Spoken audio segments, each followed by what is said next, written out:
बड़ी खबर आपको देते हैं कि प्रधानमंत्री नरेंद्र मोदी जम्मू भी पहुंच चुके हैं और आर्टिकल 370 हटने के बाद पहली बार प्रधानमंत्री नरेंद्र मोदी जम्मू कश्मीर के दौरे पर हैं, जहां पर पंचायती राज दिवस पर प्रधानमंत्री नरेंद्र मोदी जम्मू के सांबा में एक बड़े कार्यक्रम में शिरकत करने वाले हैं और ग्राम सभा की बैठक में सबसे पहले वो शिरकत करेंगे। तो इसी कड़ी में जम्मू पहुंच गए। ये बड़ी खबर, पल्ली पंचायत के कार्यक्रम में देश भर के पंचायती राज सदस्य ऑनलाइन उनसे जुड़ेंगे और सीधे रुक करते हैं कमलजीत संधू का। हमारी संवाददाता सीधा सांबा से हमारे साथ जुड़ गए।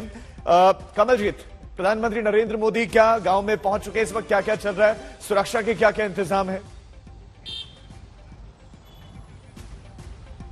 देखिए, 2.5 घंटे का उनका पूरा कार्यक्रम है और उससे पहले चप्पे चप्पे पे सिक्योरिटी लगाई गई है। जितने पोस्टर आपको नजर आएंगे और जम्मू से लेकर सांबा तक हमें हर जगह यहाँ पे पोस्टर प्रधानमंत्री नरेंद्र मोदी के नजर आए और बसों में जिस तरह से लोग गए हैं आप देख सकते हैं। यहाँ पे लिखा हुआ है भारतीय जनता पार्टी की तरफ से स्वागत है, चलो पल्ली, हर जगह हर पोस्टर पे नजर आएगा स्वागतम लिखा हुआ है, वेलकम लिखा हुआ है। लेकिन प्रधानमंत्री नरेंद्र मोदी की ये पहली सभा होगी जम्मू कश्मीर में अनुच्छेद 370 हटाने के बाद। उससे पहले हम आपको बता दें कि 48 घंटे पहले बड़ा इनकाउंटर हुआ है सुंजवान में, जो कि जम्मू में, जहां पे 2 जैश-ए मोहम्मद के आतंकी हैं वो ढेर कर दिए गए। आज सुबह भी एक मिस्टीरियस ब्लास्ट हुआ है। हालांकि जम्मू कश्मीर पुलिस इस पर अभी टिप्पणी नहीं कर रही और कह रही है कि कुछ हो सकता है, लेकिन अंदर दीवारों में दरार पड़ चुका है, शीशे टूट चुके हैं। तो जाहिर सी बात है सतर्कता ऑल टाइम हाई है। और आपको बता दें यहाँ पर जब वो नेशनल पंचायत राज डे के लिए आ रहे हैं तो काफी सिंबॉलिकली हाई होगा। कश्मीर घाटी में खास तौर पे काफी पंच सरपंच हैं जो कि आतंकियों के निशाने पे रहे हैं, काफी मारे भी गए हैं और इसी वजह से उनको अलग से अकोमोडेशन दी गई। आज भी जब लोग वो सुनने जा रहे हैं तो उन्होंने कहा है कि उनकी मांग है कि उनको सेपरेट अकोमोडेशन, हायर सैलरीज दी जाए। लेकिन सबसे बड़ी बात है कि क्या संकेत लेकर आते हैं प्रधानमंत्री नरेंद्र मोदी। चुनाव 2019 के बाद से नहीं हुए हैं, यहाँ पर गवर्नर रूल है, चाहते हैं लोग कि यहाँ पे चुनाव जल्द से जल्द किए जाएं। डीलिमिटेशन के बाद कब होंगे चुनाव, इस पर एक बड़ा सवालिया निशान है। दूसरी ओर किस तरह का मैसेजिंग है। एक तो पाकिस्तान में एक नया रजीम आया है, लेकिन बॉर्डर पे जितनी घटनाएं हो रही हैं या जिस तरह से हमले हो रहे हैं उससे लगातार लग रहा है कि कोई बदलाव नहीं है पाकिस्तान की राजनीति पे। लेकिन क्योंकि भारतीय सरकार बार बार बोल चुकी है कि 370 हटाने के बाद जिस तरह से विकास होगा, जिस तरह से यहाँ पे प्रगति आएगी, उस पर क्या बातचीत होगी, इन्वेस्टमेंट किस तरह से होगा। आज लोगों को बहुत अपेक्षा है कमलजीत, लेकिन पहले आप ये बताएं कि तकरीबन कितने मिनट के बाद, कितने वक्त के बाद वो सांबा गांव में पहुंच जाएंगे? क्योंकि आप खुद भी बता रहे हैं कि आतंकी हमले हुए हैं, एनकाउंटर्स हुए हैं, तो ऐसे में सांबा गांव में किस तरह की सिक्योरिटी, किस तरह की सुरक्षा व्यवस्था है?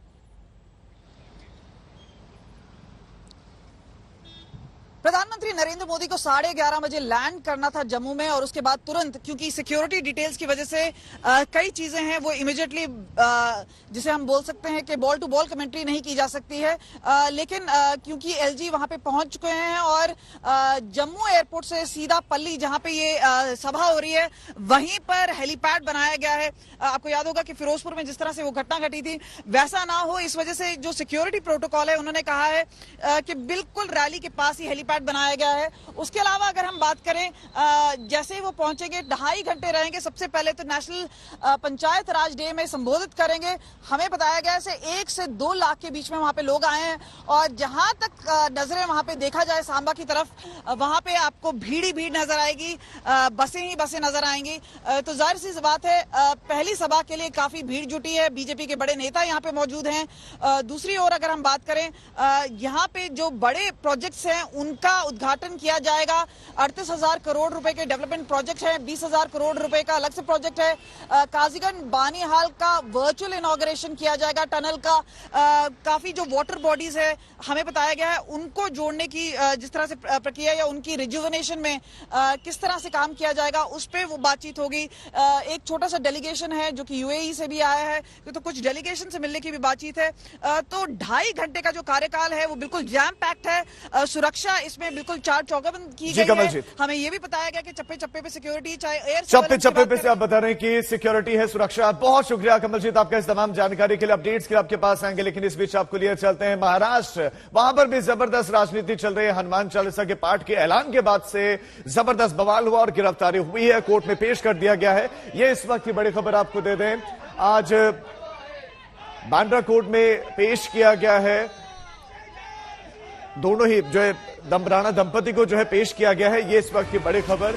जबरदस्त बवाल, जबरदस्त हंगामा कल पूरे दिन भर और ये आज भी जारी। नवनीत राणा पर एक और केस दर्ज हो गया है, तो लगातार मुश्किलें उनकी कम होती नजर नहीं आ रहे हैं। एक और केस दर्ज हो गया है, कोर्ट लाया गया फिलहाल उनको, लेकिन इस बीच में सरकारी काम में बाधा डालने का मुकदमा दर्ज, केस दर्ज हो गया है। सांसद राणा और उनके पति रवि राणा को अभी कोर्ट में पेश किया गया है। ये इस वक्त की बड़ी खबर। और इस बीच में महाराष्ट्र के गृह मंत्री, उनका बड़ा आरोप, उन्होंने बड़ा आरोप लगाया है और पहले भी वो कह रहे हैं कि विद्वेष फैला है, लेकिन पाटिल इस वक्त कह रहे हैं कि महाराष्ट्र में राष्ट्रपति शासन की ये साजिश है। और कल संजय राउत भी अपनी प्रेस कॉन्फ्रेंस में मीडिया को जो बयान दे रहे थे उसमें भी इस बात का जिक्र कर रहे थे कि ये सोचे ना आप। और इस बीच में पुलिस ने सांसद नवनीत राणा की रिमांड मांगी है, तो रिमांड मांगी गई है। ये इस वक्त की बड़ी खबर। रिमांड मिलती है नहीं ये देखना होगा। कोर्ट में पेशी जो है उनकी हुई है और रिमांड मांगी गई है, लेकिन जो गृह मंत्री है महाराष्ट्र के, वो ये कह रहे हैं कि ये राष्ट्रपति शासन लगाने की एक साजिश है। किरीट सोमैया कल पहुंचे थे खार पुलिस स्टेशन के बाहर, उनकी गाड़ी में तोड़फोड़ हुई। गुंडागिरी एक ठाकरे सरकार की माफिया पुलिस कर सकती है। जिस प्रकार से कल रात को 10:30 बजे स्टेट स्पॉन्सर्ड पुलिस की मदद से 70-80 शिवसेना के गुंडा ने मेरे पे हमला किया, वो पुलिस की मिलीभगत से हुआ। 70-80 लोग वहां इकट्ठे कैसे हुए? मुझे तो केंद्र सरकार ने जेड कैटेगरी सिक्योरिटी दी है, कमांडो ने चिंता व्यक्त की, ये जानकारी है। 5 ऑफिसर ने कहा हम आपकी व्यवस्था कर रहे हैं, आप जाइए। दरवाजा खोल दिया, 70-80 लोगों ने हमला किया। पत्थर, कांच की बाटलियां, जूते, ऑल विजुअल्स आर अवेलेबल। लोगों से पैसा जमा किया आईएनएस विक्रांत के नाम पर, लोगों से पैसा जमा किया आईएनएस विक्रांत सेव के नाम पर, देश को गुमराह किया, जनता को गुमराह किया। ऐसे व्यक्ति के बारे में अगर जनता सड़क पर उतरी है और 2 पत्थर मारे हैं, तो भारतीय जनता पार्टी को इतना दर्द होने की कोई जरूरत नहीं है ना। ऐसे गुनहगारों के बारे में भारतीय जनता पार्टी की भी यही राय रही हमेशा। जो देशद्रोही है, जो गुनहगार है, जनता उसको माफ नहीं करेगी। इस एफआईआर में लिखा है कि शिवसेना के लोग 3 किलोमीटर दूर खड़े थे। दूसरा लिखा है दूर से एक पत्थर आया और मेरी गाड़ी पे लगा। ये किरीट सोमैया के नाम से फर्जी एफआईआर कि मेरी जान लेने का प्रयास खार पुलिस के अधिकारियों के साथ में मिलकर 70-80 शिवसेना के गुंडों ने किया। मेरे बाया हाथ पे कांच पर 2 पत्थर मारे गए, कांच टूट गया। मुझे थोड़ी सी यहां पर लगी, अगर ये 4 इंच ऊपर लगती तो शायद आज मैं अंधा होता, जो उद्धव ठाकरे करवाना चाहते थे। महाराष्ट्र में एक चुनी हुई सरकार है और पूरी बहुमत वाली सरकार है, तो उनको समझ में नहीं आ रहा है। ये कौन सी डेमोक्रेसी की बात करते हो? डेमोक्रेसी खतरे में है, लोकशाही धोक्यात आहे म्हणतात ना।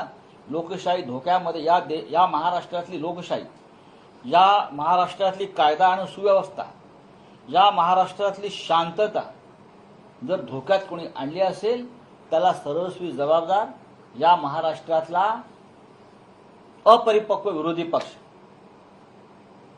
लीडर ऑफ अपोजिशन, वो जिम्मेदार है। महाराष्ट्र में जो स्थिति पैदा हुई है लॉ एंड ऑर्डर की पैदा करने की कोशिश हो रही है, उनके लिए लीडर ऑफ अपोजिशन और प्रतिपक्ष जवाबदार है। और सीधा रुक करते हैं बांद्रा कोर्ट का। बिल्कुल वहां से हमारे संवाददाता पारस हमारे साथ जुड़ गए हैं। पारस, कोर्ट के भीतर क्या क्या हुआ अब तक?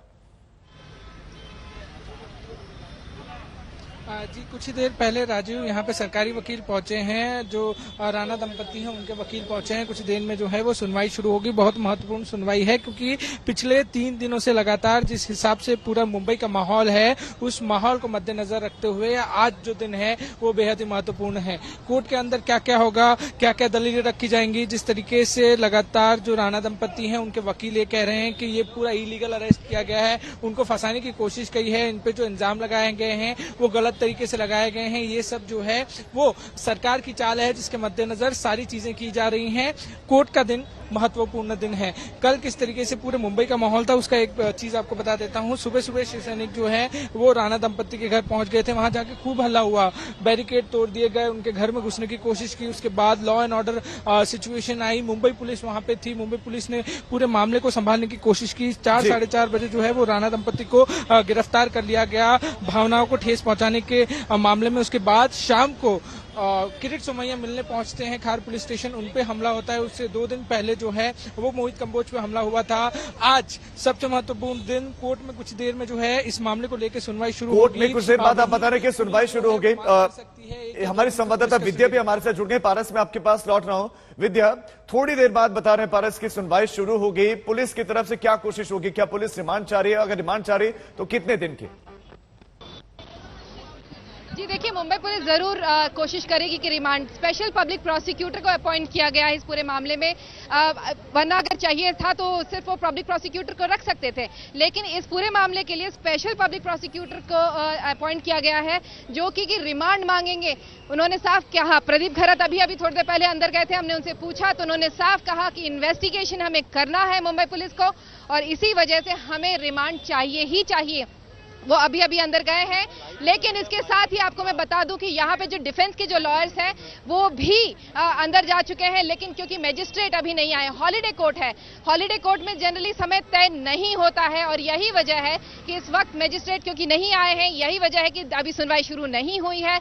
लेकिन मैं एक बात आपको और खास बता दूं कि इस पूरे मामले में मुंबई पुलिस ऐसे यहाँ पे आप देख लीजिए बैरिकेड लगा के रखी है ताकि मीडिया के लोगों को कोई एंट्री नहीं मिली है अदालत में, जबकि ओपन कोर्ट है। अदालत साफ कहती है कि इंडिया में जितने भी अदालतें हैं वो ओपन कोर्ट से कोई भी आ जा सकता है, लेकिन लॉ एंड ऑर्डर के नाम पे यहाँ पर किसी भी मीडिया के शख्स को अंदर नहीं जाने दिया जा रहा है। हालांकि अभी थोड़ी देर पहले हमको पता चला है कि सरकारी वकील जो है वो गए हैं जज से मिलने के लिए और ये रिक्वेस्ट करने के लिए कि कुछ लोगों को एंट्री दिया जाए, लेकिन बहरहाल उसमें क्या होता है नहीं पता। लेकिन अभी फिलहाल मीडिया के लोग अलाउड नहीं है, लेकिन जैसे ही मजिस्ट्रेट आएंगे इस मामले में सुनवाई जो है शुरू होगी। ठीक है, बीजेपी ने कश्मीर से अनुच्छेद 370 हटा तो वहीं पर अब तैयारी कॉमन सिविल कोड यानी कि समान नागरिक संहिता पर कानून लाने की है, जिसका संकेत गृहमंत्री अमित शाह की ओर से दिए गए और अब इस पर सियासी घमासान तेज होता नजर आ रहा है।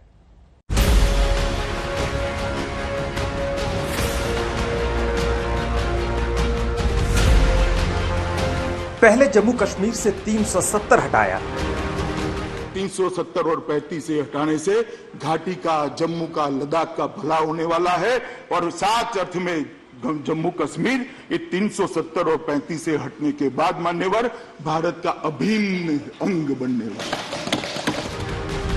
फिर राम मंदिर, 3 तलाक और सीए जैसे मुद्दों के साथ बीजेपी मैदान पर आई। कई बार देश की अलग अलग अदालतों में चैलेंज किया गया। मुस्लिम महिलाएं, माताएं, बहनें कई बार इस देश की अदालतों के पास अपने अधिकारों की रक्षा के लिए गई। ऐसा नहीं है कि पहली बार अदालत ने फैसला दिया है, शाहबानू के केस में भी फैसला दिया था, तब कानून बनाकर उसको रोकने का काम कांग्रेस पार्टी ने किया। अब बारी है कॉमन सिविल कोड की, जिसका संकेत गृह मंत्री अमित शाह ने भोपाल में पार्टी की कोर कमेटी की बैठक में दिया।